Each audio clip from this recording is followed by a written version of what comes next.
Ce discours, il se pose pratiquement depuis toujours, hein, puisqu'on peut retrouver des citations, par exemple, de Platon ou d'Aristote qui se plaignent que les jeunes de leur époque ne sont plus respectueux des aînés, sont trop impatients, sont plus dans le plaisir que dans le devoir.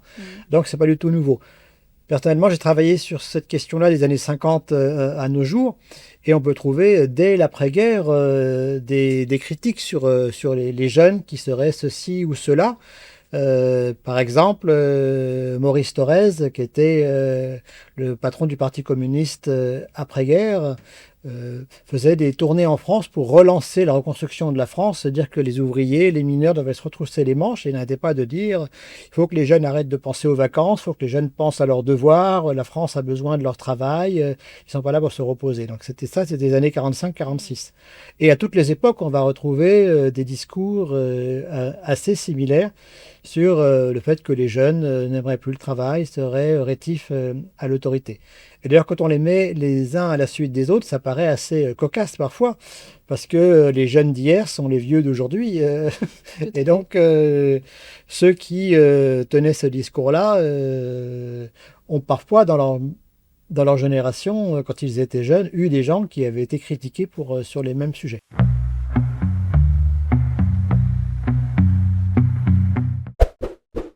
Bonjour à toutes et à tous et bienvenue sur le podcast Toi de soi. Après un épisode consacré au sens du travail, nous vous retrouvons pour un épisode sur un sujet assez lié, donc l'intergénérationnel et le travail.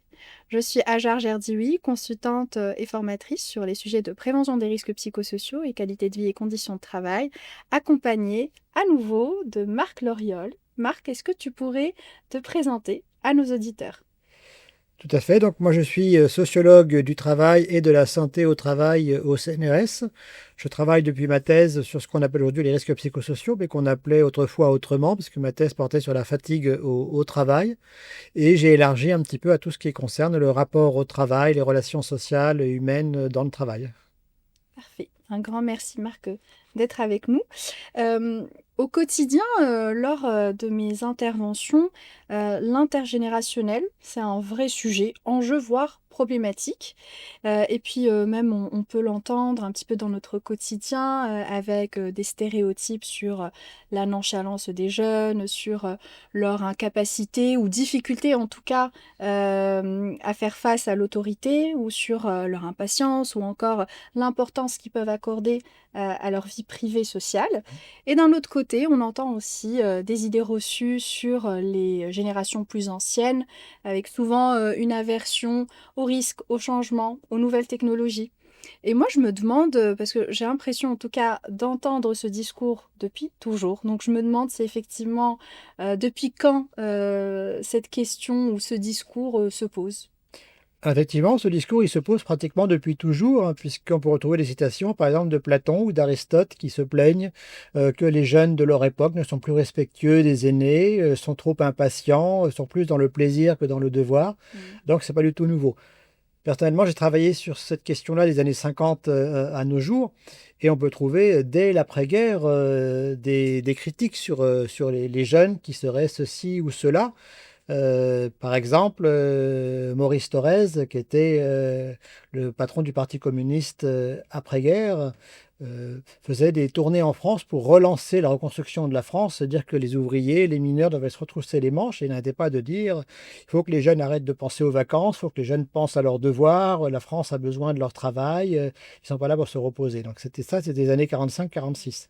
Et à toutes les époques, on va retrouver des discours assez similaires sur le fait que les jeunes n'aimeraient plus le travail, seraient rétifs à l'autorité.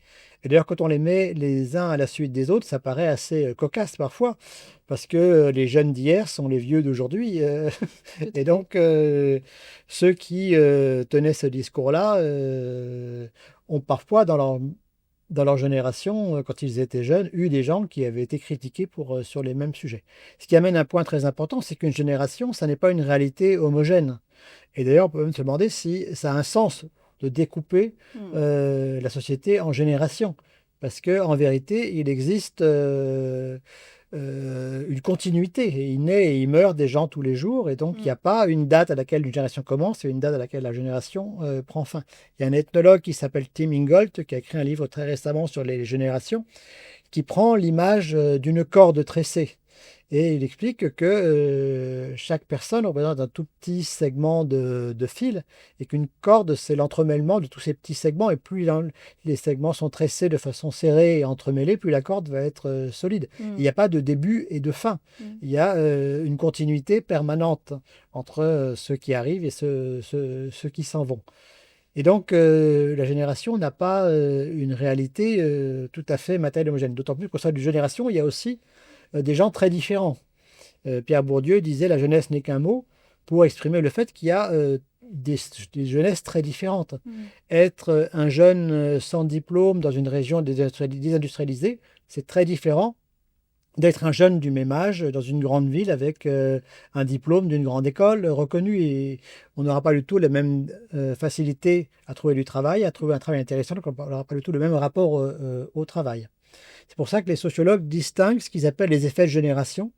Ils sont liés au fait d'être né à un moment donné, donc d'avoir vécu un certain nombre d'événements en commun, mais pas forcément de la même façon. On peut parler de la génération 68, par exemple, qui a vécu les événements de 68, mais peut-être différemment, entre ceux qui étaient étudiants plutôt contestataires, ceux qui étaient peut-être pas nombreux, mais étudiants plutôt gênés par les mouvements, ou les ouvriers qui n'ont pas vécu de la même façon les mouvements de mai 68. Il n'y a pas eu beaucoup de contacts entre ouvriers et étudiants, donc tout le monde n'a pas vécu de la même façon en mai 68. On peut parler aussi de la génération Covid, ceux qui ont terminé leurs études et sont entrés dans le marché du travail au moment du Covid et qui n'ont peut-être pas fait de stage, qui ont commencé en distanciel, donc ont une expérience, mais tous les gens de la génération n'ont pas eu la même expérience.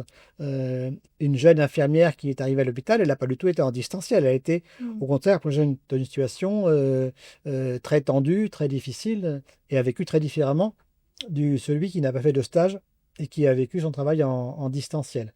Donc, au sein d'une même génération, il y a des expériences très différentes. Donc, c'est pour ça qu'on distingue aussi des effets de période. J'ai parlé du Covid à l'instant. La période d'après-Covid a eu un impact sur toutes les générations en même temps, et notamment les générations les plus âgées. On voit que le rapport au travail, à travers la question que le travail est très important pour vous dans votre vie, il y a eu un recul après le Covid, et un recul très fort sur très important, un recul beaucoup moins fort sur, si on additionne les très importants et assez importants. Donc ça relativise un peu ce recul. On voit que ce recul il est particulièrement fort chez les plus âgés. Avec le débat sur la retraite, c'était encore plus le cas. C'est-à-dire que quand on pose des questions, la question est-ce que si vous aviez de quoi vivre sans travailler, vous continueriez à travailler? Les jeunes sont beaucoup plus nombreux à dire oui que les plus âgés, ce qui est assez logique parce que les plus âgés, ils sont proches de la retraite. Un jeune se dit, mais qu'est-ce que je vais peut-être m'embêter si à 25 ans ou à 26 ans, je ne travaille plus jamais de ma vie, qu'est-ce que je vais faire? Est-ce que je vais trouver ma place? Est-ce que je ne vais pas m'embêter? Donc, ça, c'est des effets de période. Il y a des périodes qui vont avoir un effet sur toutes les classes d'âge à un même moment. Et puis, il y a aussi ce qu'on appelle, ce que j'évoquais tout à l'heure très rapidement, les effets de position. La position qu'on occupe dans l'espace social. Est-ce qu'on est un jeune chômeur non diplômé? Est-ce qu'on est quelqu'un qui a un travail bien rémunéré et qu'on a un bon diplôme? Et position géographique. Est-ce qu'on habite dans telle région où il y a de l'emploi ou telle région où il n'y a pas d'emploi qualifié? Ça va avoir un effet très différent sur le rapport au travail et le rapport à l'emploi. Les gens qui travaillent dans des régions où il n'y a pas beaucoup de travail et qui n'ont pas beaucoup de diplômes vont fortement valoriser le fait d'avoir un emploi et pas forcément le fait d'avoir un travail intéressant parce qu'ils savent qu'ils n'ont pas forcément le choix. Donc ça, c'est Et il y a aussi les effets de parcours ou de trajectoire.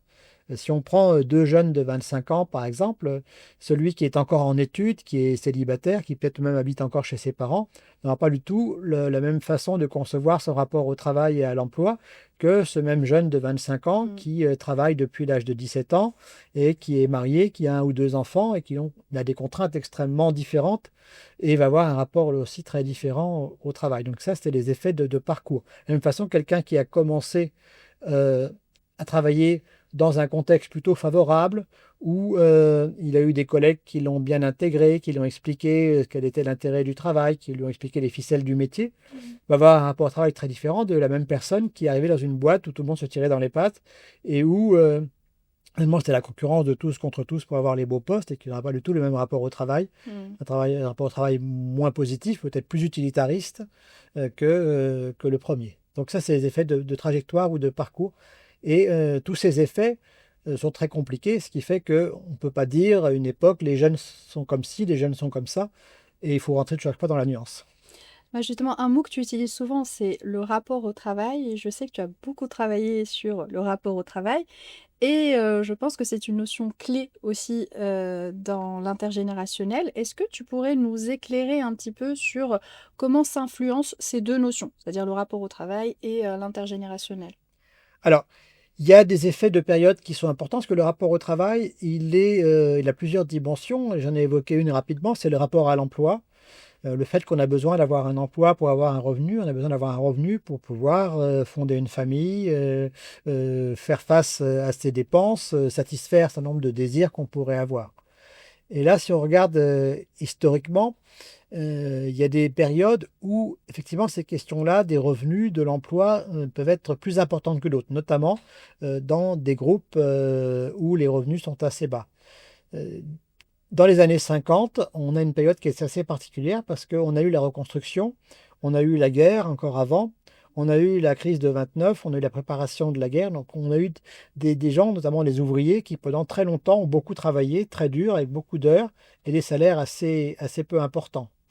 Et il y a vraiment une envie à partir du début des années 50, en partie parce que la reconstruction a déjà bien avancé. euh, le fait que l'on puisse, jusqu'en 49, il y a des restrictions, c'est-à-dire qu'on ne peut pas acheter ce qu'on veut dans les magasins. On a des tickets de rationnement, qu'on peut acheter telle quantité de viande, telle quantité de pain.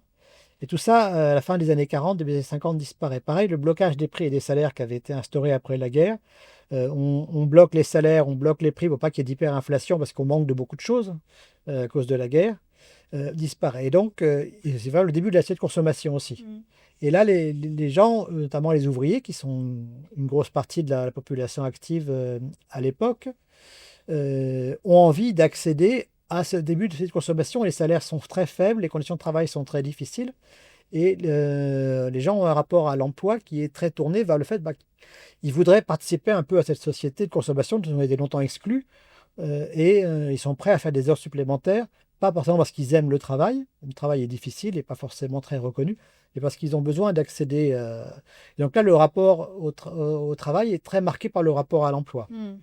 Avec le développement de cette consommation, la montée des niveaux de vie, et aussi la diversification, c'est-à-dire qu'on va avoir, dans les années 50, la moitié de la population était soit ouvrière, soit agricole, euh, paysan ou travailleur agricole. Donc des métiers très durs physiquement, avec des niveaux de revenus, de consommation assez faibles. Avec le développement du tertiaire, avec la montée des diplômes, on a de plus en plus de gens qui vont travailler dans des métiers qui sont peut-être moins difficiles physiquement, mais dans lesquels il y a plus d'aspiration à l'épanouissement, à l'autonomie. Et puis, on va avoir un début de critique de cette consommation. On se dit, est-ce que ça sert de travailler pour gagner de l'argent si on n'a pas le temps de dépenser cet argent, d'en profiter? Et on va avoir une montée plutôt d'une recherche, y compris d'ailleurs chez les ouvriers, mais avec retard, ou dans le monde agricole, mais avec retard aussi, une recherche plutôt d'un travail qui est épanouissant, qui a de la valeur. Donc là, c'est plutôt le rapport au travail on veut un travail dans lequel on se reconnaît, un travail dans lequel on peut s'épanouir, dans lequel on peut progresser, qui ne nous empêche pas d'avoir une vie personnelle à côté qui prend le dessus. Mmh. Donc, il n'y a pas de définition du rapport au travail qui soit la même à toutes les époques, et puis il y a des époques beaucoup plus critiques. Dans les 70, il y a une très forte critique des conditions de travail telles qu'elles existent. On a des gens qui ont fait des études et qui n'ont pas envie de devenir des petits cadres qui vont être des rouages pardon, d'une chaîne et qui vont donner des ordres et qui ont envie de faire autre chose. Et ça va se traduire par des choses assez curieuses. Ça reste marginal, comme aujourd'hui les étudiants d'AgroParisTech qui décident de ne pas travailler pour les entreprises qui polluent. C'est une petite partie. À l'époque, c'est pareil. Il y a dans les années 70 des jeunes étudiants qui décident, par exemple, d'aller s'établir en usine. il y en a à peu près 2000, 3000 en France, c'est un petit nombre, mais ça fait beaucoup parler, qui, alors qu'ils pourraient être cadres et avoir des salaires plus importants et un travail moins pénible, décident d'aller travailler à l'usine pour être plus proche du monde ouvrier, pour peut-être essayer de participer à la défense des travailleurs contre l'exploitation. Il y en a aussi d'autres qui font des retours à la terre. Pareil, il y en a eu au grand maximum 3, 4, 5 000, ces estimations varient, mais les gens qui vont décider d'aller s'installer en communauté à la campagne. C'est vrai, ils ont un rapport au travail très différent. Ils attendent de leur travail quelque chose qui correspond à leurs valeurs, leurs aspirations. Ça ne veut pas dire qu'ils n'aiment pas le travail, parce que aller travailler en usine, quand on peut travailler dans un bureau, ben, c'est accepter beaucoup de sacrifices. Aller élever des chèvres en Corrèze, c'est beaucoup, beaucoup de travail, parce que l'élevage, c'est un travail permanent. Il ne faut pas être feignant si on veut pas que les chèvres elles meurent au bout de quelques mois ou de quelques années. Donc ils ont un rapport au travail qui n'est pas un rapport négatif, mais ils sont très critiques vis-à-vis du travail tel qu'il existe. Donc on voit que ce rapport au travail, il est très dépendant finalement des faits de période que j'évoquais tout à l'heure, et il n'a pas une définition qui est la même au cours du temps. Et d'ailleurs, on peut voir des fluctuations un peu entre cette question du rapport au travail et le rapport à l'emploi.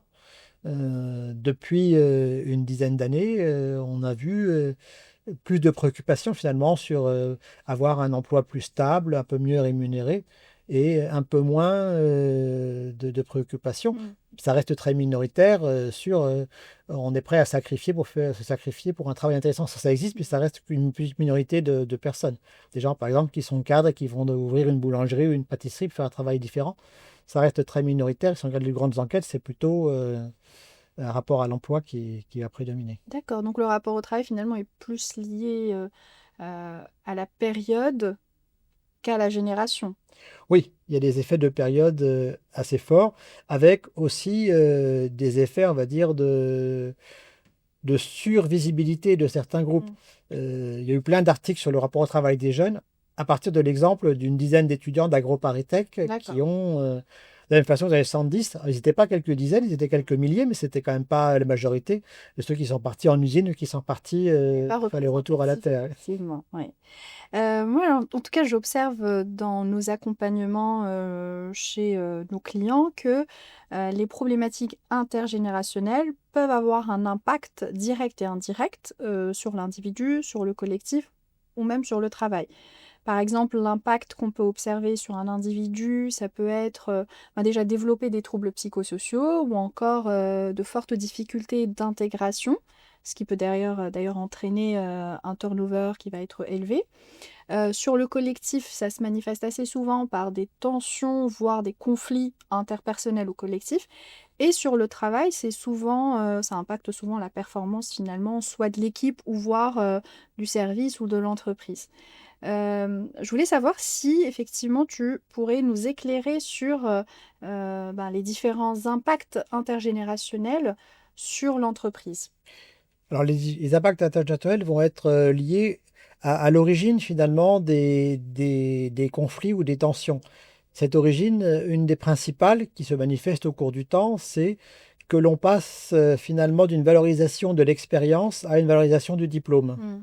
Et souvent, les relations intergénérationnelles sont troublées par le fait que les plus anciens estiment qu'ils connaissent mieux le métier Mm. parce qu'ils ont l'expérience et que les nouveaux, et d'ailleurs c'est largement accentué par la façon dont les recruteurs choisissent les candidats qu'ils vont embaucher, qui seraient légitimés par leur diplôme.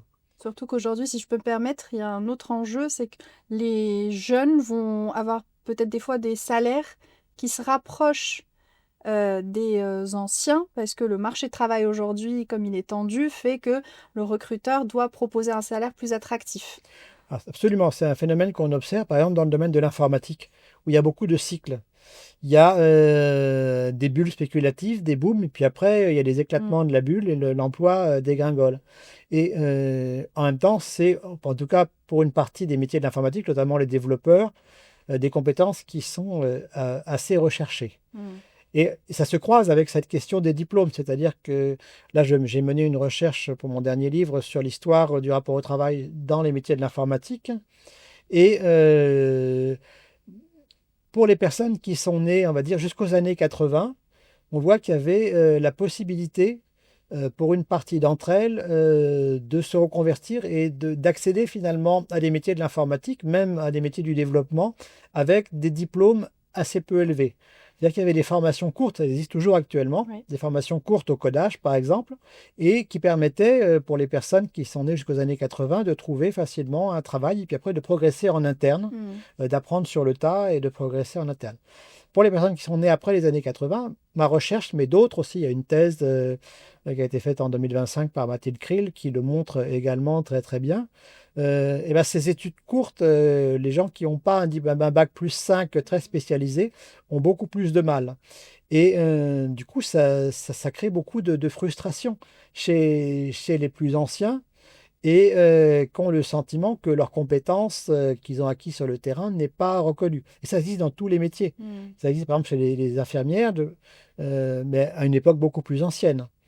Quand on a commencé après-guerre à rendre des diplômes obligatoires pour les infirmières et pour les aides-soignantes, on avait un certain nombre de personnes qui avaient été formées sur le tas, en fait, qui n'avaient jamais eu de diplôme et qui avaient eu des équivalences parce que ces personnes avaient là le sentiment qu'elles elles savaient comment des relations avec les malades parce qu'elles le faisaient depuis toujours et que les jeunes qui arrivaient devaient apprendre.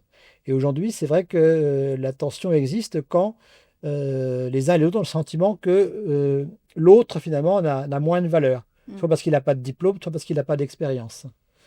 Et ça crée beaucoup de tensions, donc des conflits qui vont gêner la coopération, Mm. mais ça crée aussi un manque de reconnaissance, parce que les uns et les autres ne se sentent pas reconnus dans le regard de l'autre groupe, et puis ça fragilise les collectifs. Mm. Parce qu'on se dit, à quoi bon former des personnes qui, d'une part, ne reconnaissent pas ce que moi je peux apporter en tant qu'ancien, ou des jeunes qui disent, bah, moi j'ai appris des choses dans ma formation qui est plus récente, donc je pourrais transmettre, mais les anciens n'y accordent pas de valeur, donc ils ne reconnaissent pas mon diplôme ou ma formation. Effectivement, sur tous ces aspects-là, ça peut créer des difficultés. D'accord. Donc, ce que j'entends, c'est que derrière les conséquences des problématiques intergénérationnelles, il y a d'autres choses qui se cachent, de l'ordre du manque de reconnaissance ou de cette notion de compétence, expérience, etc. Et même on pourrait dire plus loin, c'est un point que je développe en reprenant Marcel Mauss et puis Norbert Alter, de don contre don. Dans mes recherches, j'ai vu que dans longtemps, même chez les policiers, en regardant les travaux d'historiens ou des entretiens qui ont été menés dans les années 50-60 avec des policiers, que j'ai pu retrouver, c'est moi qui les ai menés bien sûr, parce que j'étais trop jeune à l'époque, mais il y avait cette idée finalement que les anciens connaissaient le métier, mais Mm. avaient des connaissances scolaires très faibles. Mm. Et même certains avaient des problèmes avec l'écriture. C'est-à-dire qu'ils n'étaient pas capables de faire un rapport qui ne soit pas truffé de fautes d'orthographe. Mm. Et donc, les policiers disaient, bah, il y a un échange, les jeunes vont rédiger le rapport ou le corriger, et puis les anciens vont expliquer, et ben voilà, dans tel quartier, ça se passe comme ça, à tel endroit, il faut que tu fasses attention à ça. Quand tu rédiges tel procès-verbal, là, tu es obligé de respecter à la lettre la loi. Là, tu as un peu de marge de manœuvre, parce que sinon, ça devient trop compliqué, tu n'auras pas de problème. Et donc, aussi, comment on gère quelqu'un de désagréable, de violent, de difficile, comment on atténue les conflits. Les anciens transmettaient ça, et donc il y avait une sorte de don contre don. Mm. Chacun apportait sa compétence spécifique à l'autre. Ça rendait à la fois le travail plus efficace, on affrontait mieux les difficultés du métier, et en même temps, chacun avait l'impression d'être reconnu par l'autre. Mm. Les plus jeunes, ça je prends un exemple que j'ai observé moi-même quand je travaillais au début des années 2000 sur les policiers, c'était le tout début dans les commissariats du traçage des téléphones portables. Et donc, les anciens n'avaient aucune idée de comment on utilisait finalement les outils de traçage pour retrouver un portable. À l'époque, les voleurs de portables n'avaient pas encore compris qu'il fallait enlever la carte SIM pour ne pas être retrouvé, donc Mm. ils laissaient la carte SIM dans le portable. J'ai vu l'exemple des jeunes, ils disaient, bah voilà comment tu fais. Puis ils ont retrouvé des portables, ils étaient tout contents parce qu'ils ne se trouvaient jamais des portables volés avant. Mm. Donc là, ils avaient le sentiment que leur travail devenait enfin efficace. Avant, c'était frustrant pour les policiers parce que les gens venaient déclarer un vol de portable pour l'assurance, mais ils savaient très bien qu'ils n'avaient aucune chance que les policiers les retrouvent. Et puis là, d'un seul coup, on a eu un outil pendant quelques temps jusqu'à ce que les voleurs comprennent que Mm. il fallait enlever la carte Ils ont SIM revu leur pour procès. retrouver le... Et donc voilà, c'est un exemple de don contre don. Et ce don contre don, entre générations, il permet justement de montrer que les uns et les autres ont des compétences, des savoir-faire Et que c'est complémentaire. complémentaires. Mm. D'accord. Justement, enfin, moi, à mon sens, pardon, la réflexion de l'intergénérationnel est très binaire avec cette notion de bien ou de mal, alors qu'il existe plein de nuances et que ce serait intéressant d'aller explorer justement cette zone grise. Et je me demandais s'il existait des biais sociologiques ou psychologiques qui expliqueraient un petit peu cette sorte de confrontation, ou en tout cas difficulté de cohabitation entre les différentes générations. Absolument, il y a des biais psychologiques, hein, ils ont été beaucoup étudiés par les psychologues sociaux. Un premier biais psychologique, c'est que généralement, on a tendance, et c'est un mécanisme plutôt sain pour la santé mentale, à se rappeler plutôt des bonnes choses que des mauvaises choses, et plutôt des choses qui sont cohérentes avec ce qu'on est aujourd'hui. Mm. C'est-à-dire, je prends un exemple précis, quand on interroge quelqu'un qui est plutôt en fin de carrière, il se rappelle des moments où il a progressé, des moments où il est monté en grade, il se rappelle de ce qu'il a appris dans son travail, il est devenu plus compétent parce qu'il maîtrisait mieux les choses que quand il était jeune, il ne maîtrisait pas. Et il ne se souvient pas forcément des moments où il a galéré, des moments de doute où il se dit peut-être que je ne savais pas ce métier. Il se souvient encore moins d'ailleurs de ses collègues qui ont commencé en même temps que lui et qui ont quitté le métier ou qui sont fait autre chose parce qu'ils trouvaient que le métier était trop pénible ou pas assez intéressant ou qui n'avait pas assez de sens.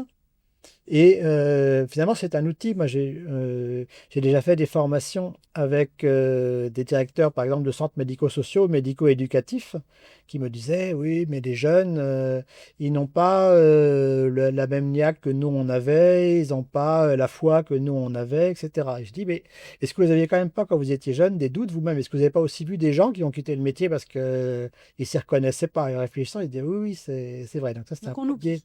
un premier biais psychologique, on a tendance, et c'est normal, Oui, à reconstruire c'est une cohérence biographique exactement. et à privilégier plutôt les souvenirs positifs ou qui font sens dans cette cohérence Mm. biographique plutôt que les souvenirs D'accord.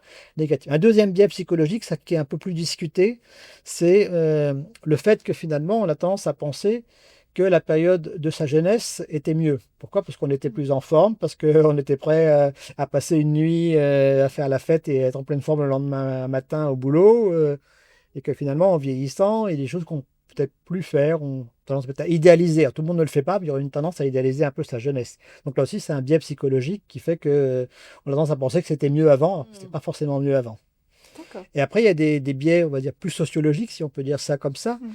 qui sont que si on ne met pas en condition les gens de différentes générations pour coopérer,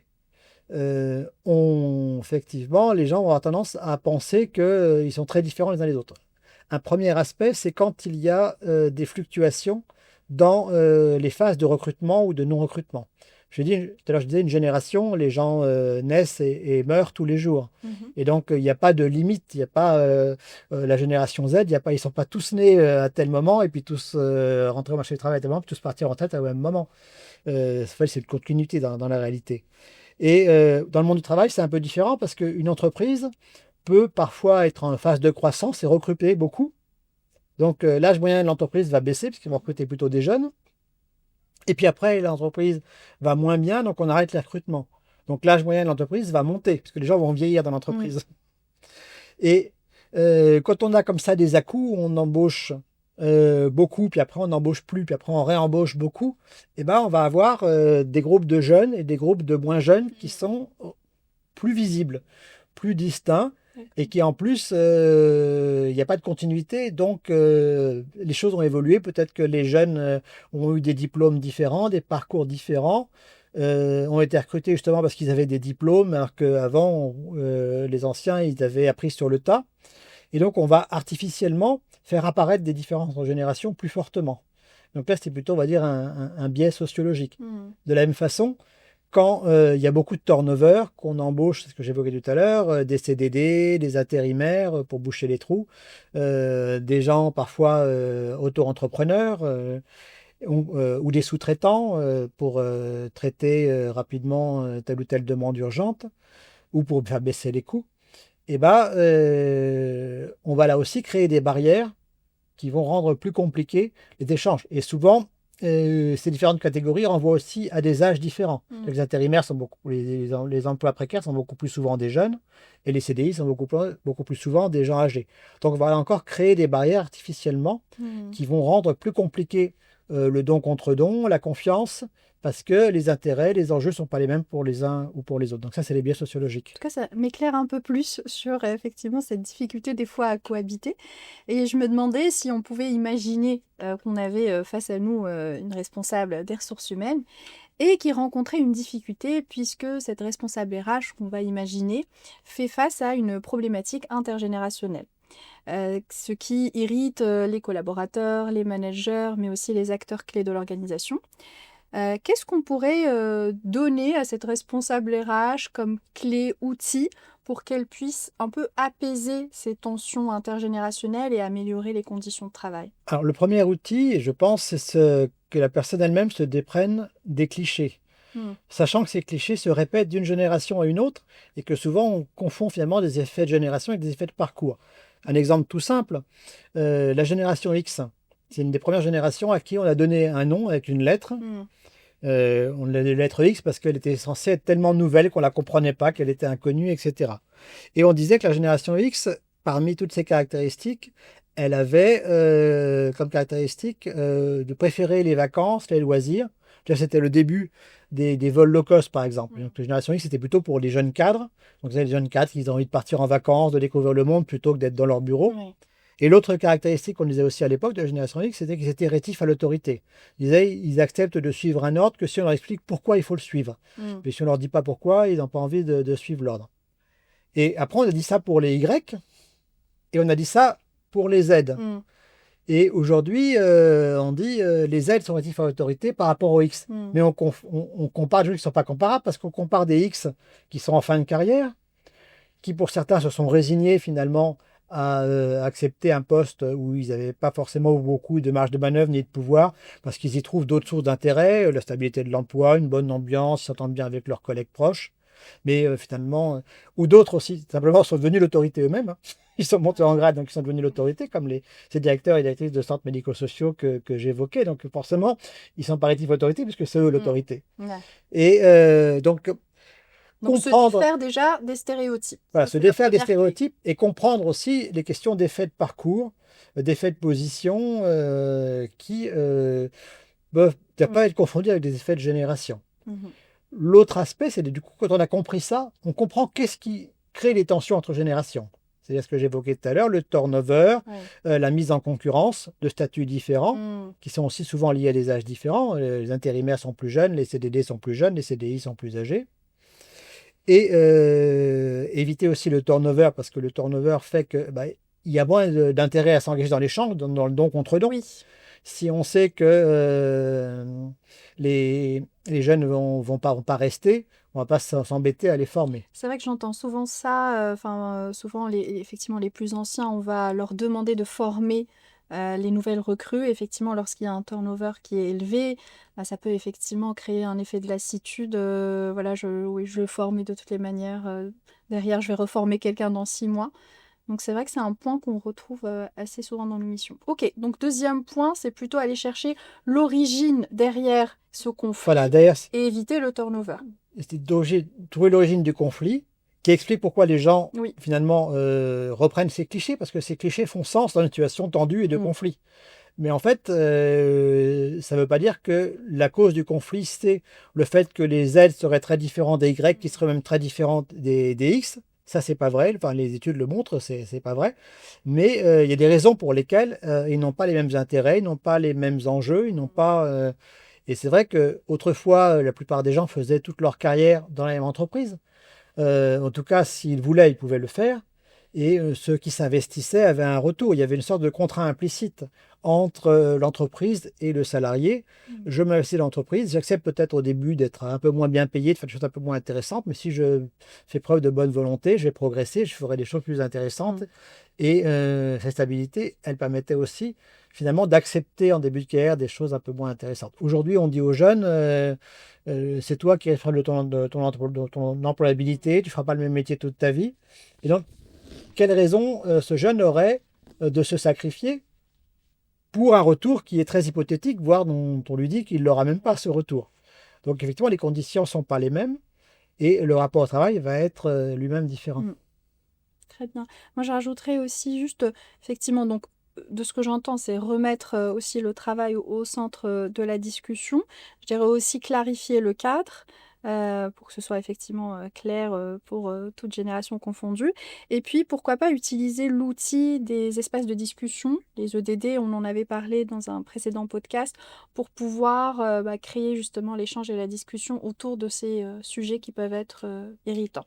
Alors justement, les espaces de discussion, c'est des sortes de palliatifs quand le collectif de travail ne peut plus faire spontanément son travail. Donc ça remplace effectivement. C'est pas toujours facile parce qu'il faut casser la défiance, il faut casser les préjugés, faut casser les stéréotypes que les uns ont sur les autres. Et effectivement, les plus anciens peuvent avoir des clichés sur les jeunes, mais les jeunes peuvent aussi avoir des clichés sur les plus anciens. Oui, Ça existe dans les deux sens. c'est Et souvent, quand on arrive à casser ces clichés et qu'on arrive à installer un échange c'est ça. et un débat sur le travail, c'est vrai que finalement, les gens peuvent se mettre d'accord sur comment on va bien faire son travail et comment les uns et les autres peuvent participer à bien faire ce travail et définir ce qu'est le travail bien fait. Exactement. Donc ça, c'est un outil tout à fait important, hein.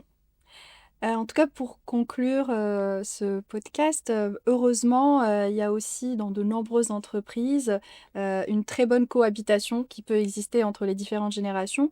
Et souvent, en analysant un petit peu qu'est-ce qui fait que ça marche plutôt bien, c'est souvent grâce à un cadre aussi qui est très clair sur les façons de fonctionner, sur justement comment on travaille ensemble, sur les attentes, sur les rôles et responsabilités.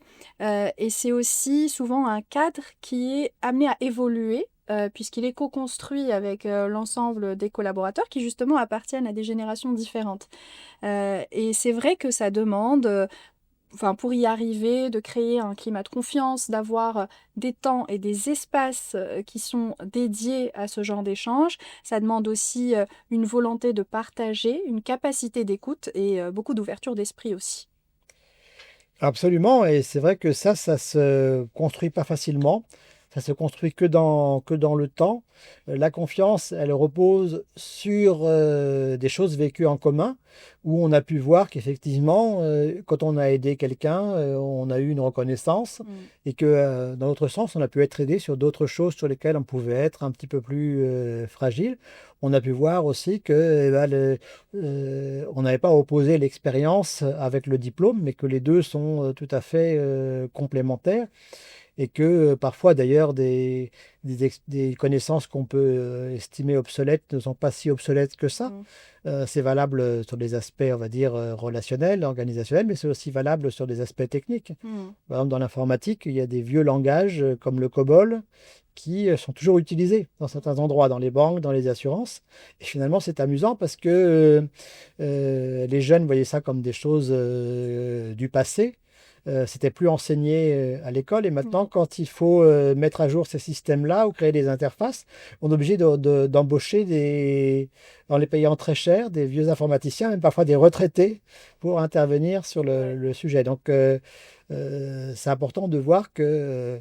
Et puis, il y a aussi un renouveau, là, très très limité, mais un intérêt qui peut se retrouver sur des métiers un peu plus anciens, des néo-boulangers, des néo-bouchers, ou même des métiers, des relieurs de livres ou des souffleurs de verre. Parce que justement, il y a la volonté de retrouver cette notion de métier, de savoir-faire, où on fait travailler à la fois la tête, les mains, on voit ce qu'on produit immédiatement, on peut se reconnaître dans son travail. Et finalement, il n'y a rien d'inéluctable et on peut reconstruire autour de valorisation de choses qui pouvaient paraître un peu obsolètes, un sens commun pour chacun. Tout à fait. Un grand merci Marc pour ton partage et pour cette discussion très enrichissante. J'espère que ça vous a apporté des clés de lecture, un éclairage, en tout cas voilà, des points de réflexion sur le sujet de l'intergénérationnel. On se retrouve bientôt pour un prochain podcast Toi de soi. Et encore une fois, un grand merci pour votre écoute et pour votre attention. Merci.